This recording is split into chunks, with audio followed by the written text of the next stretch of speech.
Assalamualaikum warahmatullahi wabarakatuh. Kita lanjut lagi ya.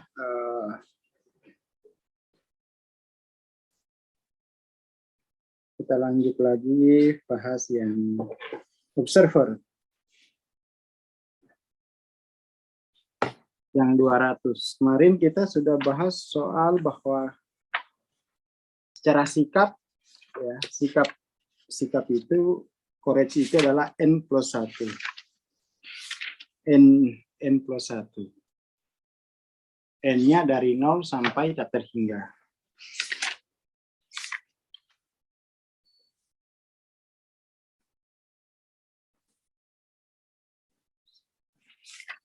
Seperti itu. Kita lihat lagi. Pada level ini ya, teman-teman bisa baca buku TLOC.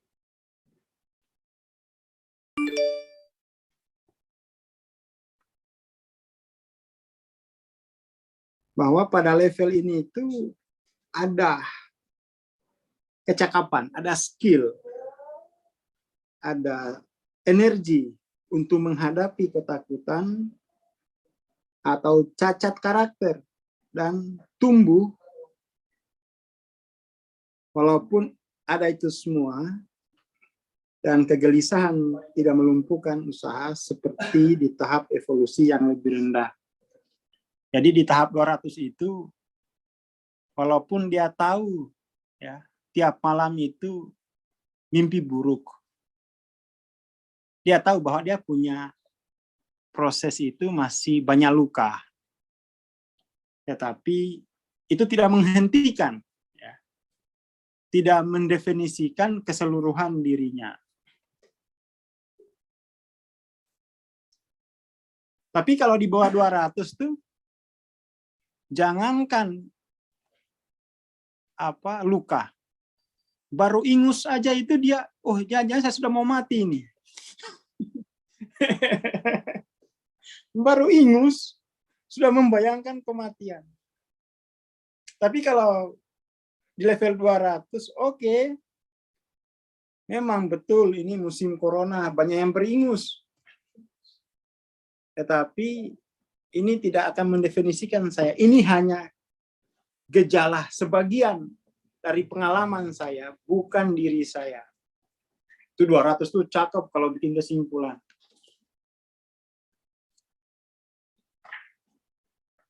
Seperti itu.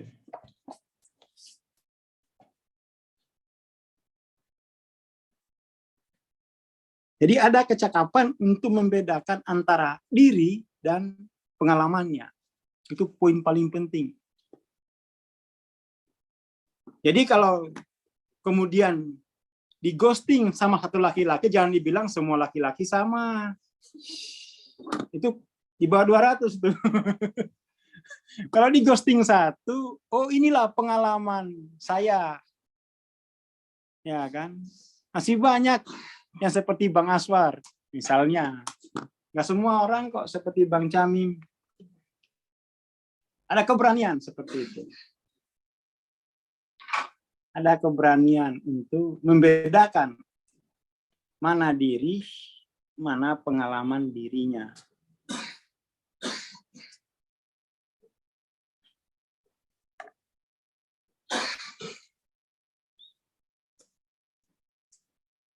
Seperti itu.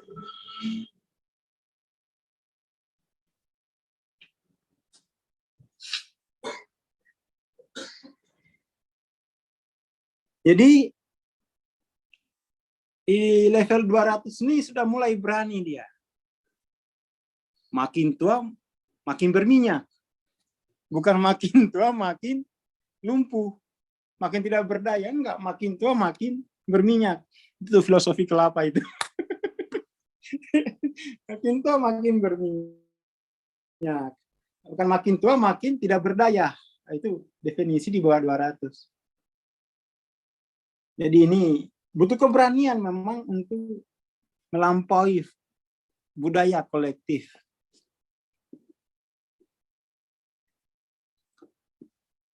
Kita lanjut lagi. Orang di level ini mengembalikan energi ke dunia sebesar mereka mengambilnya. Jadi sebenarnya itu apa ya? Ya mereka berpartisipasi lah ya. Berpartisipasi.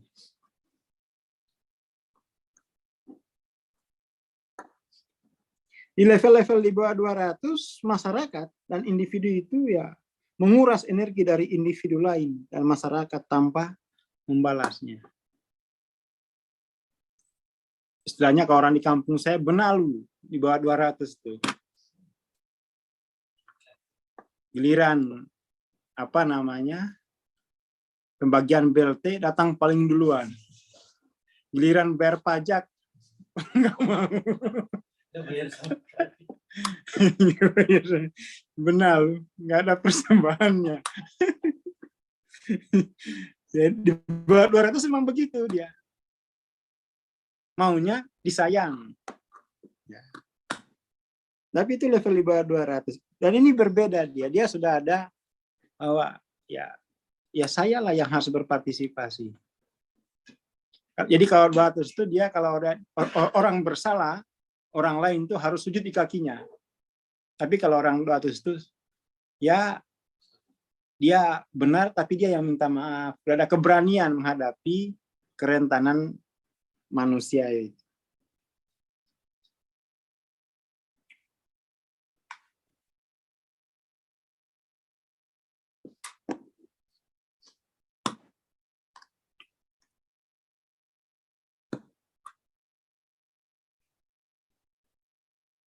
Jadi ini adalah sebuah level produktivitas. Produktivitas itu berangkat dari prinsip bahwa ya N+1 itu. N+1. N+1 itu bahwa saya akan selalu memberi. Memberi. N+1. Ya N+1. Produktivitas itu N+1. Jadi kalau belum N+1 itu belum.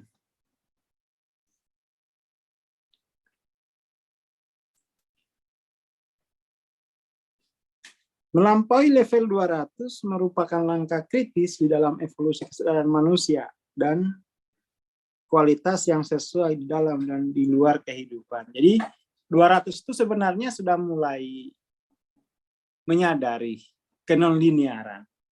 Hanya saja belum dimasukkan dalam persamaannya. Ya masih ditutupi. Belum terang-terangan dia. Belum. Tapi sebenarnya dalam pengalaman langsungnya itu dia terhubung itu. Tapi masih diobjektifikasikan, masih ada dikotomis antara subjek dan objek.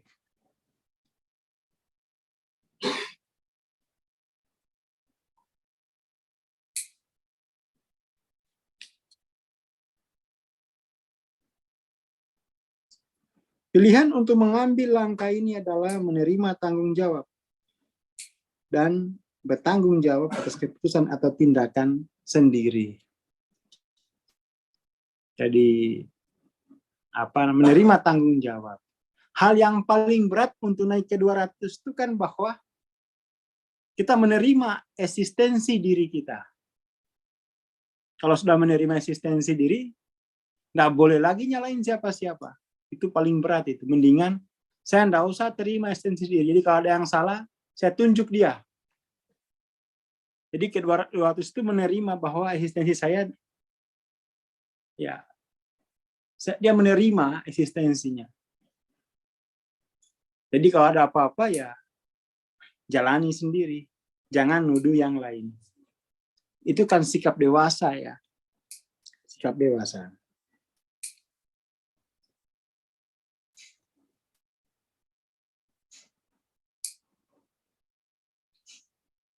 Dan di level 200 ini juga mulai terjadi pergeseran.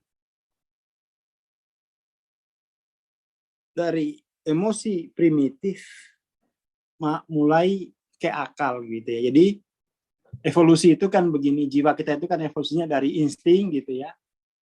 Insting itu kan emosi primitif, bahasa lainnya. Insting, lalu kemudian berpikir, mulai ke 200, baru keilahian. Nah, itu evolusi jiwa itu begitu. Jadi di 200 itu, 200 sebagai tingkat kesadaran artinya dia sudah dominan di berpikir. Meskipun kalau lihat mantan jalan sama mantan yang lain, sama yang lain tuh masih bisa sumpah serapa janco. Nggak apa-apa itu, nggak apa-apa sebagai emosi sementara gitu ya. Ya, pas masih masih ada mungkin pelepasan. Tapi sebagai tingkat kesadaran habis janco, astagfirullahaladzim, terus sedekah. Ya, sebagai tingkat kesadaran. Jadi sudah mulai bisa mengakses emosi-emosi negatifnya. Cirinya berpikir itu kan dia mampu mengakses instingnya. Setelah mengakses lalu mengelola. Ya kan?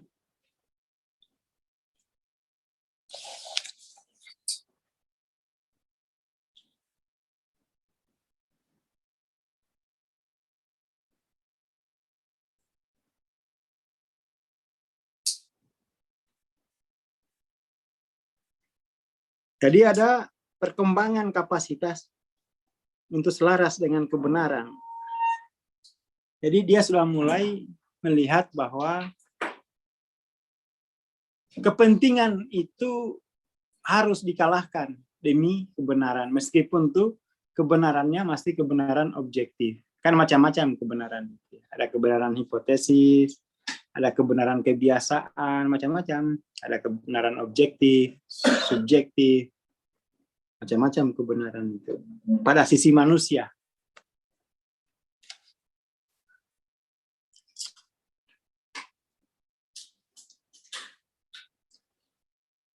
Ini sudah mulai ciri kecerdasan itu kan mampu mengakses perasaannya.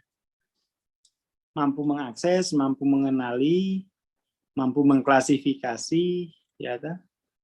Lalu kemudian tuh setelah klasifikasi kan mampu menemukan maknanya juga. Lalu mampu memahami sistemnya secara komprehensif.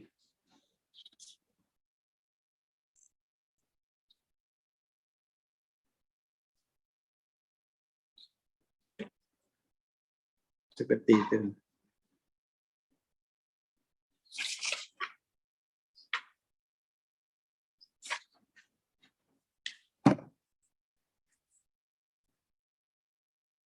Seperti itu ya.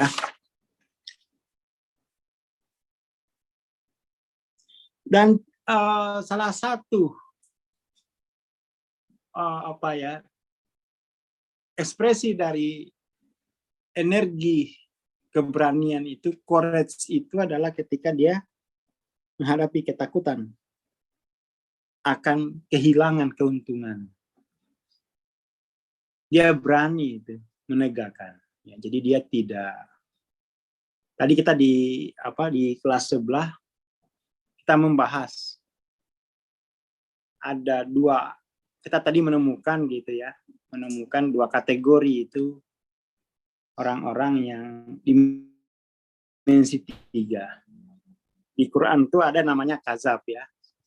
Kazab ini orang yang memanfaatkan situasi krisis demi keuntungan. Seperti yang menumpuk stok masker, sembako. Nggak ada courage pada jiwa yang kazab ini. Jadi kalau di Quran tuh penyangkalan itu ya ada kazab, ada ingkar. Kalau ingkar tuh yang menolak untuk terhubung. Dia artinya mempertahankan keterasingannya gitu ya. Diajak kuliah mau gratis, tetap aja enggak mau. Itu yang mengingkari nikmatnya cahaya pengetahuan.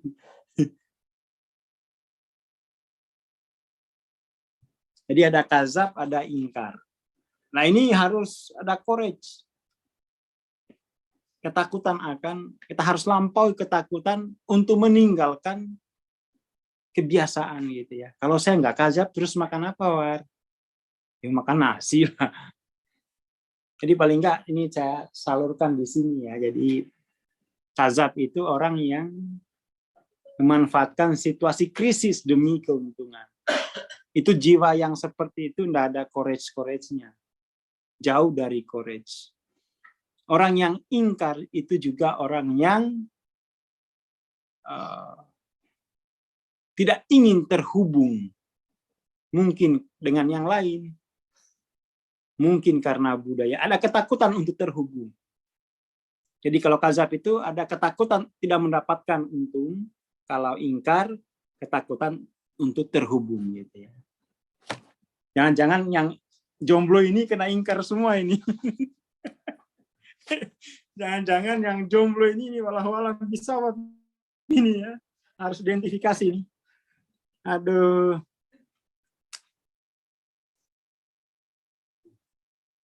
Ini harus tinjauan ke dalam ini ya. Jangan-jangan kita tuh ya paling nggak ini dulu lah ya malam ini.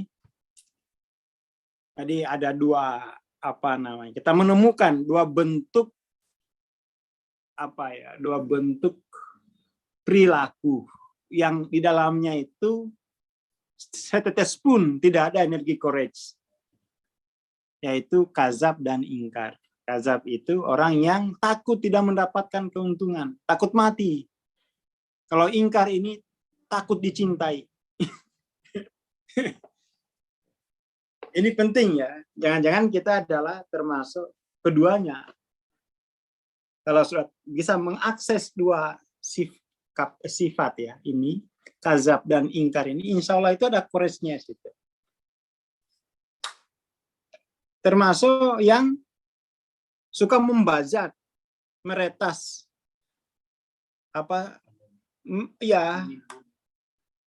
menimbun tuh kazab. Suka membajak e-book gratis harusnya berbayar, itu kazab itu. Takut kehilangan uang dia, tapi ingin membaca, saya bajak aja lah. Itu kazab. Itu kazab. Demi keuntungan nggak apa-apa nyolong. Dan saya paling suka dengan e-book gratis. Tapi habis itu saya beli itu. Yang saya baca saya beli. Nah, muncul nih ya yang tertawa 3 kali. Itu kazab. Itu kazab. Kazab itu memanfaatkan situasi krisis. Di Quran banyak itu ayat-ayat kazab. Tidak ada courage-nya itu. Kalau saya baca e-book gratis, habis itu saya beli. Saya masukkan dalam daftar belanja saya. Biar nggak kazab. Makanya saya beli buku itu sebulan bisa 10 juta loh itu. Lah gimana? Dikasih e-buku gratis bagus gitu. Saya baca minat. Ya selesai saya jiwanya ini gimana ini. Sudah saya konsumsi. Dan alhamdulillah sekarang saya sudah ini buku-buku saya punya kerjasama dengan Periplus. Tolong carikan buku ini yang saya habis baca secara kriminal. Pelaku kriminal langsung bertobat seketika. Itu enaknya kalau banyak uang.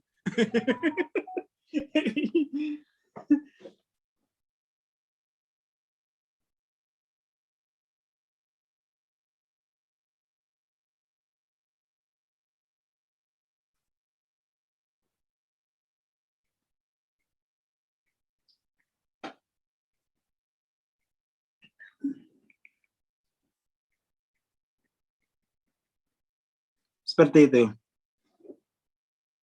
Kalau rajin beli buku tapi nggak suka baca buku gimana tuh? Saya kasih alamatnya, kirim ke saya bukunya. Itu ya gimana juga ya, sulit ini.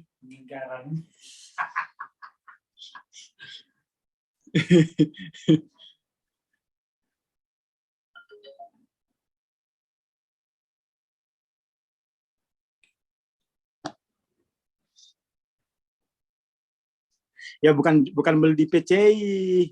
Ya Sani malah promosi, astagfirullah. Tapi ini bagus nih ya, mendukung. Ya harus di ini lah. Tapi ini penting loh ini. Kazab ini terus terang itu saya dulu itu pelaku. Caranya gimana? Ya dulu itu saya pinjam nomor mahasiswanya, ya yang inilah yang disebut jam pacar begitu. Saya pakai itu buat explore. Seminggu saya sadar ini jangan kazab nih. Karena saya memanfaatkan situasi, perasaan untuk mendapatkan keuntungan intelektual. Saya berhenti. Ya saya beli buku-buku gitu. Nah, software bajakan. Wah, kalau alhamdulillah saya di iPad saya ini beli semua ini. Word aja kemarin Jenny beli sebulan ya, 100 berapa gitu. Habis ya sudah, nggak usah nulis lagi. Siapa suruh mbah saya nggak pernah eksplorasi dunia komputer. Ya saya harus beli. Kazab ini nih, jadi kita nggak usah tinggi-tinggi bahas kores. Kita identifikasi dulu kazab ini. Kazab. Yang paling saya kira yang menjadi apa ya, budaya normal kolektif itu kazab. Itu sampai Terelie nak tiap hari teriak, tolong hentikan ini Shopee buku, hentikan ini penjual buku bajakan, nggak direspon. Kazab. Terelie, saya kasihan tuh sama Terelie. Nah, tiap hari, saya sering kali teriak, Shopee tolong dong, jangan, ini diblokir saja penjual bajakan itu.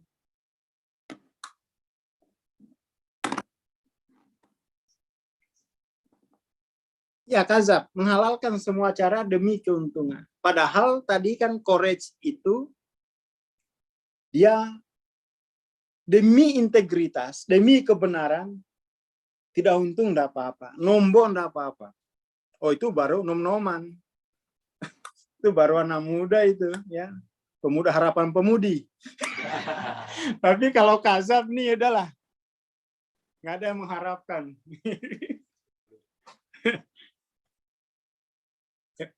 Eman-eman ya, materinya bagus yang ikut 52. Kekazaban ya. Kazab. Termasuk yang korup-korup itu kan kazab ya. Dan terus terang saya ya seperti saya sebutkan salah satunya tadi itu ya pelaku gitu. Insya Allah kalau dalam hal dunia buku saya bisa ditanya itu. Bisa ditanya sama Jenny. Setiap hari paket buku ada nggak? Ada. Tadi 1 dus. Karena itu tadi dikirimin e-book gratis. Ya saya belilah. Saya beli.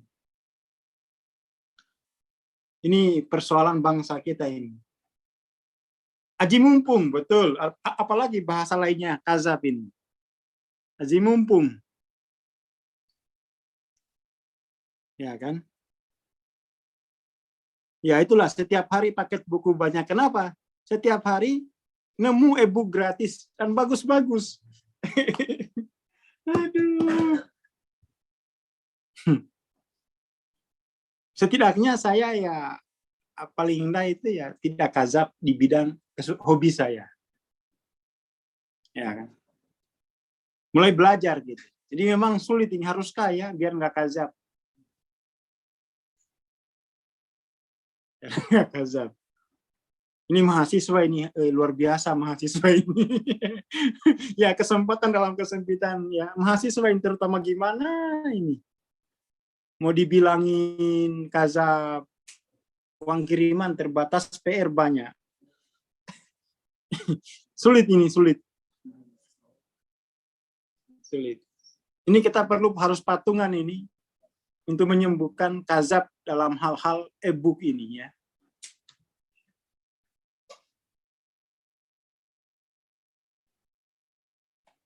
E-book ini sekarang itu kan menjadi ya ini wajib gitu ya. Wajib. Tapi justru itu Kita mau berilmu kan biar mulia, tapi sejak awal kita sudah kazab. Gimana itu? Persoalan di situ. Persoalan.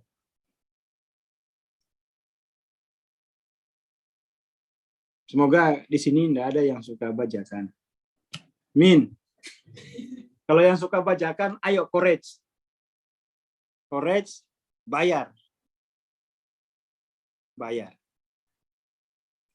Atau gimana ya, nggak boleh pinjam buku saya juga nih, senang buku gitu ya, bayar gitu. Bayar. Atau patungan. Ini terutama kita pembelajar ini ya. Makanya ada buku bagus tuh ya, sumbangan. Kita perlu itu. Ada gerakannya Kotoni yang apa bagi-bagi buku ya. Itu dalam rangka untuk memberantas kekazaban di bidang perbukuan. Itu lumayan harus digerakkan itu. Meskipun saya belum nyumbang. Karena saya suka semua buku saya itu. Aduh, gimana ya. Itu perlu didukung gerakannya apa itu buku itu ya. Daripada dia kena kazab, mendingan tuh pesan sama ayo kita bikin gerakan gitu. Seperti itu. Jadi sekarang itu saya lihat banyak lah gerakan-gerakan yang didorong oleh Courage gitu ya, bahwa materi itu nomor 2. Yang penting cinta, yang penting kejujuran. Ini yang berat. Ah, ini buku bekas gratis. Insya Allah ini, barokah ini. Buku bekas gratis. Ini langkah Courage yang senyata-nyatanya. Dibikinkan website gratis untuk diakses. Biar apa? Biar minat masyarakat kita itu tidak suka yang bajakan-bajakan. Mendingan bekas daripada bajakan. Ini bagus nih ya. Courage itu mending bekas daripada bajakan. Tulis Jen ya. Tulis di ini, di Courage, mending bekas dari bajakan. Kena semua itu. Mending bekas dari bajakan. Mendingan beli buku bekas, Jen, daripada beli buku bajakan. Bulatkan tekadmu. Siap. Gitu. Oke lah, itu saja. Terima kasih malam ini. Saya kira ya inilah Courage itu ya. Buku bekas gratis. Luar biasa. Terima kasih. Selamat malam. Assalamualaikum warahmatullahi wabarakatuh. Ketemu lagi minggu depan. Ya. Yang udah punya buku TLOC, nanti dibawa bukunya sambil kita bahas Courage ini. Yang power ini kita bahas isinya aja lah ini ya. Kita tuntaskan. Masih besok itu masih 200. Karena kita memang krisis Courage. Krisis Courage masih banyak yang kita itu kan secara kolektif dalam hitungan saya itu belum 200, masih 190. Oke, silakan Kak Tony. Assalamualaikum warahmatullahi wabarakatuh. Terima kasih sudah menyediakan buku bekas gratis. Sama-sama. Terima kasih Bang Asasor. Ya, sahabat kelas, kita akhiri kelas malam ini sampai di sini. Ketemu lagi minggu depan. Terima kasih. Selamat malam semuanya. Seru ini.